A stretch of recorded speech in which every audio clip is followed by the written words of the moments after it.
क्या हाल भाइयों और उनकी बहनों। जैसा कि हमने लास्ट एपिसोड में देखा, जिनूसी अपनी एंगेजमेंट कैंसिल कराने के लिए रेमो प्रिंसेस के पास जाने लगता है, पर उसे वहां पर पता चलता है कि रेमो प्रिंसेस के ऊपर किसी और ने हमला कर दिया है। वो देखकर वो वहां से खिसकने की कोशिश कर, पर कुछ लोग उसे पकड़ लेते हैं और वो भी उस लड़ाई में जुड़ जाता है। फिर उसके बाद वो मरने की एक्टिंग करने के बाद वहां से बचने की कोशिश करता है, पर इनवोकिंग उसे वहां पर कैद कर लेता है। अब आगे एपिसोड की शुरुआत की सीन में हमको दिखाते हैं जिनवूसी के दादा को, जिसने पूरी सेना को वहां पर इकट्ठा कर लिया होता है। उसे लगता है उसका नाती जिनवूसी खत्म हो चुका है, इसलिए वो सब पर हमला करने की तैयारी कर रहा होता है। और वो बता रहा होता है, मैं जिनतियन, मैंने अपनी पूरी जिंदगी इस कंट्री की सुरक्षा के लिए बिता दी और मेरे जैसा आज तक इस कंट्री में किसी ने भी नहीं किया। मेरे 3 बेटे थे और 3 ही ग्रैंड चिल्ड्रन, उनमें से 2 बेटे मर गए और 2 ही ग्रैंड चिल्ड्रन। कंट्री की रक्षा करते करते एक बचा था जो कि बिल्कुल क्रिपल्ड हो चुका था, और जो एक ग्रैंड चिल्ड्रन बचा था उसे थिंक सिटी में मार दिया गया, वो भी मुझे बिना कुछ बताए, और इस मैटर की कोई भी चिंता नहीं करता है। जिनवूसी तुम चिंता मत करो, तुम्हारा ग्रैंडफादर सबसे बदला लेगा, किसी को भी नहीं छोड़ेगा जिसपे थोड़ा सा भी शक हो। फिर उसके बाद वो थिंक सिटी में सभी घरों पर हमला करने लगता है। पूरी थिंक सिटी में आग लग चुकी होती है। फिर हमें इधर रॉयल पैलेस में दिखाने लगते हैं, जहाँ पर प्रिंसेस रेमो खड़ी होती है। वो एम्परर से कह रही होती है, फादर आकर यहाँ पर क्या हो रहा है। उन सब लोगों की एनर्जी जिनतियन लेवल के बराबर है, और ऐसा हुआ तो बहुत कुछ बुरा हो सकता है। तभी वो एम्परर कहने लगता है, ऐसी बात नहीं कि हम नहीं लड़ना चाहते, पर लड़ते वही हैं जो कि ज्यादा स्ट्रांग होते हैं। पर ये लड़ाई जब तक ठीक होती है जब तक एक लिमिट में हो, और उससे ज्यादा हो गई तो बहुत सारी दिक्कतें खड़ी हो सकती हैं। इस तरह वो कहने लगती है, फादर का क्या मतलब है कहने का। विजुअल लिसनर सबको समझ में आ गया होगा कि वो क्या कहना चाहता है, पर इस लॉडी को समझ नहीं आया कि वो क्या कह रहा है। इस तरह वो कहता है, लगता है मुझे पहले इसको थोड़ा सफा करना पड़ेगा। फिर उसके बाद वो एक लेटर को लिखने लगता है और सोच रहा होता है, जिनतियन, मैं सोचता हूँ कि तुम मेरे लिए और ज्यादा कठिन नहीं करोगे। तभी प्रिंसेस कह रही होती है, जिनवूसी तो मर चुका है, तो इसका मतलब हमारी एंगेजमेंट कैंसिल हो गई। इस तरह एम्पर कहने लगता है, जिनवूसी अभी नहीं मरा। ये सुनने का वो थोड़ा शॉक्ड रह जाती है। दूसरी तरफ हमें एक वीरान ग्रह दिखाते हैं, जहाँ पर बहुत ज्यादा बिजली चमक रही होती है। उसी के अंदर वहाँ पर एक जिनवूसी आंखें बंद करके डला होता है। उसकी तुरंत आंखें खुल जाती हैं, डर के पीछे होने लगता है, क्योंकि वो एक सामने स्टेच्यू देख लेता है। तभी वो एक इंसान के पैरों के पास आ जाता है, फिर वो उसका मुंह देखने लगता है। वो आदमी तुरंत ही अपनी तलवार निकालकर जिनवूसी गर्दन पर मारने वाला होता है। जिनवूसी कहने लगता है, रुको रुको, मैंने कुछ नहीं गलती किया। इस तरह वो रुक जाता है और सोचने लगता है, इसको ऐसे ही मार देना ठीक नहीं होगा, ऐसे तो मेरी इंसानियत खतरे में आ जाएगी। अगर तुम पूरी ट्रिनिटी सिटी में मेरे कपड़े पहनकर फिर रहे हो और अपने आप को इनवोकिंग बता रहे हो, तो मैं कौन हूँ। जिनवूसी उसकी शक्ल देखकर समझ जाता है कि ये सब क्या है। उसके कपड़े और उसने जो उस दिन रात में पहने थे वो बहुत ज्यादा मिल रहे थे। जिनवूसी उससे कहने लगता है, अरे ये कुछ नहीं, ये सब एक गलती है, जो एक मिसअंडरस्टैंडिंग। जिनवूसी उससे कहने लगता है, ये सब एक गलती है जो कि हो गई है। काले कपड़े पहन के चला गया था, मुझे क्या पता था ये तो ऐसे मुझे क्या पता था ऐसे कपड़े तुम पहनते हो। इस पर इनवोकिंग उससे कह रहा होता है, तुम्हारा टेस्ट तो अच्छा है बेटे, पर तुम्हारी इस टेस्ट के चक्कर में मेरी इमेज खराब हो रही है। अपनी इमेज को थोड़ा बढ़ा लेता हूँ, तो मैं तुमको मार देता हूँ, जिससे मेरी इमेज खतरे में नहीं आएगी। फिर वो उसके ऊपर एक कपड़ा फेंक देता है और कहता है, इसे अपनी आंखों पे बांध लो, जिससे कि तुम अपने आप को नहीं देख पाओगे। फिर इसके बाद वो अपनी शराब का घूंट मारता है और अपनी स्पिरिचुअल एनर्जी को छोड़ के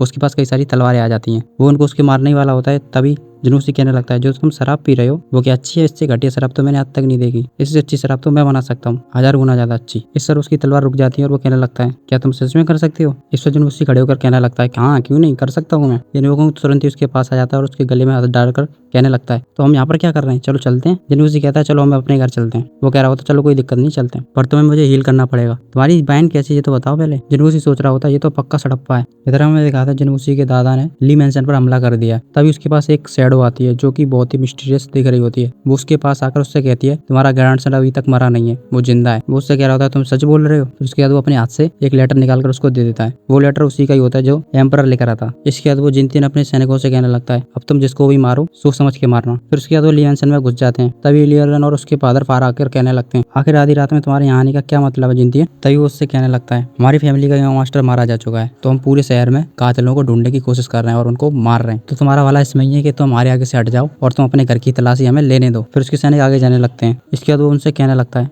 एम्परर का ऐसा कोई आदेश नहीं कि तुम अपने हिसाब से कुछ भी करवाओ। जिनतियन उससे कह रहा होता है, अगर कोई दिक्कत हुई तो इसमें मेरी कोई जिम्मेदारी नहीं होगी, आगे से हट जाओ। जुन फैमिली के सैनिक फिर दोबारा से अंदर जाने लगते हैं। उसके बाद वो ये देखकर कहने लगता है, तुम्हारी इतनी हिम्मत। और उसके सामने 4 गार्ड आ जाते हैं जो कि स्पेशल ऑरा को छोड़ रहे होते हैं। ये देखकर जिनतियन कहने लगता है, भैं चोद, हमें रोकेगा तू। जिनतियन कह रहा होता है, ली मास्टर, क्या तुम मुझे रोकने की कोशिश कर रहे हो। इसके बाद वो अपने सैनिकों को आदेश देते हुए कहता है, इस पर वो ली मास्टर अपने सैनिकों को आदेश देते हुए कहता है, जाओ हमला करो। जिनतियन अपने सैनिकों को पीछे रोकने के लिए कहता है और उन चारों सैनिकों से खुद लड़ने लग जाता है। वो चारों सैनिक उसके आगे थोड़ी देर भी नहीं रुक पाते। तभी लीलन कहने लगता है, स्नेक फॉर्मेशन का इस्तेमाल करो। फिर वे लोग स्नेक फॉर्मेशन का इस्तेमाल करने लगते लगते हैं और जिनतियन पर काफी तरफ से हमला कर रहे होते हैं। जिलियन उन पर हमला कर रहा होता है पर उसके हमले का कोई भी असर नहीं हो रहा होता है। वो उनके जहाँ भी मारता उनका शरीर उस जगह पर लचीला हो जाता था और वापस से सही हो जाता था। जिनतियन ये देखकर कहने लगता है इस फॉर्मेशन की कमजोरी सिर्फ एक ही है, वो है कोल्ड। फिर उसके बाद वो अपनी स्पेशल एनर्जी को छोड़ता है, उसके पीछे एक बीस्ट आ जाता है। तभी उसके ऊपर एक स्पेशल एनर्जी का सांप हमला करता है। जिनतियन अपनी ऑरा को छोड़ देता है और उसी वजह से वहाँ की पूरी जमीन बर्फ में बदल जाती है और जो सैनिक उस पर हमला करने आ रहे थे वो वहीं पर जमे खड़े रह जाते हैं।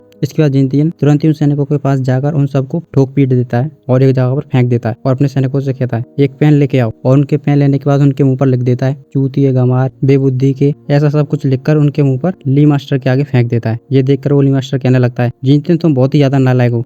जिनतियन कहने लगता है जाओ पूरा घर छान मारो और जो भी रोकने की कोशिश करे उसे वहीं पर मार दो, अच्छी तरह से ढूंढना, कोई भी सामान बचे ना, सबको तोड़ फोड़ दो। तभी हमें लियरन को दिखा रहे होते हैं जो कि अपने फादर के पास आके कहने लगता है फादर जुन फैमिली इतना प्रोटेस्ट कर रही है तो हम इसका फायदा उठा सकते हैं, क्यों ना हम ऐसा करें जुन फैमिली ने जो भी हमारा सामान तोड़ा है उनका सबका प्रूफ ले जाकर हम एम्परर को दिखाएं, जिसकी मदद से हम जुन फैमिली को बहुत ही नीचा गिरा सकते हैं। इस पर वो ली मास्टर बोलने लगता है तुम बहुत ही टैलेंटेड हो और बहुत ज्यादा शार्प भी, पर तुम अभी भी एक छोटे लड़के हो। इस पर वो कहने लगता है इतना सारा प्रूफ जुन फैमिली को गिराने के लिए काफी नहीं होगा। इस पर वो कहता है नहीं काफी होगा, तुम्हें पता ही क्या है एम्परर को कम से कम 6 बार इसने मरते हुए बचाया है। अगर जुन फैमिली पहले ही प्रोटेस्ट करना चाहती तो कब की वो थ्रोन पर बैठ चुकी होती। तो उन लोगों के पास एम्परर की शक्ति है और एम्परर भी उन्हीं का साथ देगा और मुझे डर है कि ये सब एम्परर ही करवा रहे हैं, क्योंकि जो अब की बार प्रिंसेस की जो कत्ल करने की साजिश रची गई थी उसमें उन्होंने सबको लिया है घेरे में। तो मुझे लगता है ये सब रोकना बहुत ही मुश्किल होगा। और तो मैं क्या जिनतियन इतना चूतिया लगता है वो हमारे ऊपर ऐसे हमला कर देगा। मुझे तो ऐसा लगता है वो इस जांच के नाम पर हमारी फैमिली को नीचे दिखाने की कोशिश कर रहा है। पर तुमने एक बात सच कही, हम इन सबका प्रूफ ले जाकर एम्परर को दिखा सकते हैं, जिसकी मदद से एम्परर क्या करेगा इनकी सारी फोर्सेस को दबा कर रखेगा, जिससे ये लोग ऊपर नहीं उठ पाएंगे। फिर हमें जुन फैमिली के सैनिक दिखाए जा रहे होते हैं जो कि हर जगह में छानबीन कर रहे होते हैं। वो लोग तो मुर्गी के अंडों को भी उठा उठाकर फोड़ रहे होते हैं और देख रहे होते हैं उनमें कुछ है या नहीं। तभी एक आदमी की आवाज गूंजने लगती है। वो कह रहा होता है बूढ़े आदमी तुम्हारा हो गया कि नहीं हो गया, तुम ये सब रोक सकते हो। वो जिनवुकोंग होता है जो कि जिनवूजी को अपने बगल में दबाकर नीचे आ चुका होता है। जिनवूजी को देखते जिनतियन तुरंत ही उसके पास आ जाता है और कहने लगता है जिनवूजी क्या तुम ठीक हो। जिनवूजी सिर्फ उसी का नाम पुकार रहा होता है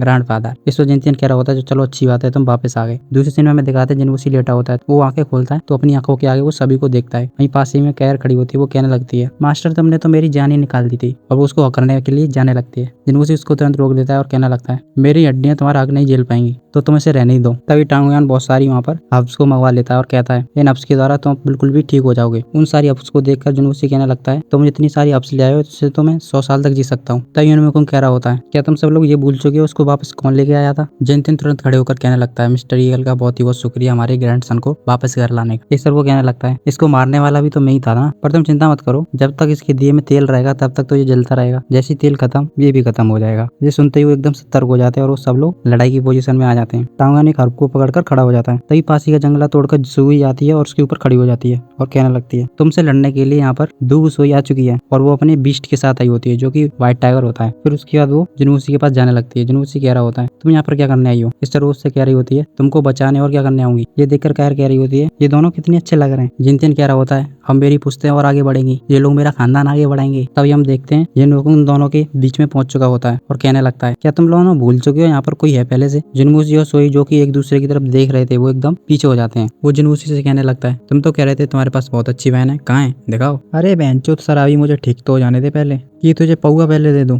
फिर हमें दूसरी तरफ दिखाने लगते हैं जहाँ पर वो चारों लोग मिलकर उसके लिए वाइन बना रहे होते हैं। कुछ देर बाद जिनवूसी सभी वाइन को बना लेता है और ग्लास में करके उन सबके पास ले आता है। वो सब लोग एक करके गिलास उठा लेते हैं। फिर वो बाद में एक गिलास जिनवुकोंग के लिए भी ले आता है और वो उसको दे देता है। जिनवुकोंग उस शराब को पी रहा होता है। तभी जिनवूसी उससे पूछने लगता है कैसा लगा तुमको ये। इस पर वो कहने लगता है ठीक है, पर इसमें स्पेशल क्या था। इस पर जिनवूसी बोलने लगता है शराब का पीने का मतलब यही नहीं होता कि तुम साली शराब पियो। शराब का मतलब ये होता है कि तुम्हारा मूड हो और तुम्हारे पास सब लोग हो, तुम्हारे पास चकना वगैरह सब हो, तब उसको पीने का मजा आता है। ऐसे थोड़ी मजा आएगा, तुम तो खाली उसको मुंह में लाकर सूतते थे। ये सुनने के बाद वो हंसने लगता है और कहता है बहुत अच्छे बहुत अच्छे। ये सुनने के बाद जिनवुकोंग कहता है चलो अब ठीक है तो मैं जाता हूँ। फिर उसके बाद वो वहाँ से जाने लगता है और वहीं की दीवार पर जाकर खड़ा हो जाता है और कह रहा होता है एक दिन मैं काफी सारे लोगों को यहाँ पर लेकर आऊंगा, फिर हम शराब पियेंगे। इस पर सब लोग कह रहे होते हैं जरूर आना। पर वो थोड़ी देर जिनवूसी को देखता है और उसी के पास वापस आ जाता है और कहने लगता है मेरी तलवार तुम्हारे कुछ ज्यादा ही भीतर घुस गई थी तो तुम्हारी भीतरी चोट आराम से ठीक नहीं हो सकती, तो इसके लिए तुम्हें इस पर डिपेंड होना होगा। और टांगयान की तरफ इशारा कर देता है। सब लोग टांगयान को देखने लगते हैं। फिर वो वहाँ से चला जाता है और कह रहा होता है मेरा मतलब कि 11 लाइन की मिस्टीरियस पिल पर तुमको भरोसा करना होगा, उसी से ये ठीक हो सकता है। जिनवूसी अब हम दोनों बिल्कुल क्लियर हैं।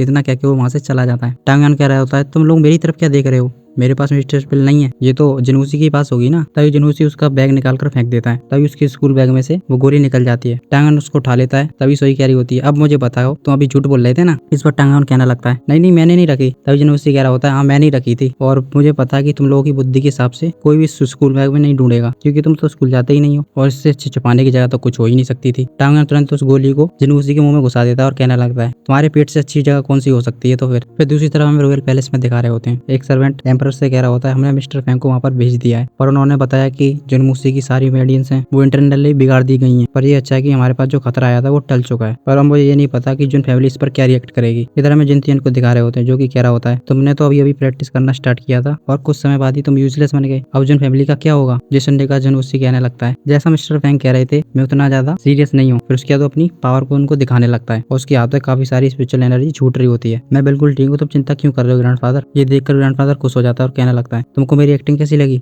मैं भी तो एक्टिंग करने की कोशिश कर रहा था, चलो अच्छी बात है तुम ठीक हो। उधर जाने लगता है। जनूसी उसे रोकते हुए कहता है, तो मुझे अब लगता है कि तुम्हें मुझे बता देना ही ठीक रहेगा। सब लोग कहते हैं जुन फैमिली के पास बहुत ताकत है, ये और वो है, पर मुझे लगता है जुन फैमिली की सारी ताकत एम्परर से आती है, वो सब लोग उस पर डिपेंड है। ये सुनने का उसका ग्रैंडफादर सीरियस हो जाता है और उसकी तरफ घूमकर कहने लगता है, तुमको चिंता करने की कोई जरूरत नहीं है, जो तुम करना चाहते हो वो जाकर करो, बस हमारी जुन फैमिली को नीचे दिखाने की कोशिश मत करना, तो बहुत ही ज्यादा बढ़िया रहेगा। इतना कहकर वो वहां से जाने लगता है। फिर जनूसी तुरंत ही अपने दादा का पीछा करते हुए उसके कंधे से कंधा और पैरों से पैर मिलाकर चलने लगता है। आज के एपिसोड में बस इतना ही, मिलते हैं अगले एपिसोड में। मुट्ठी मारो गाइस।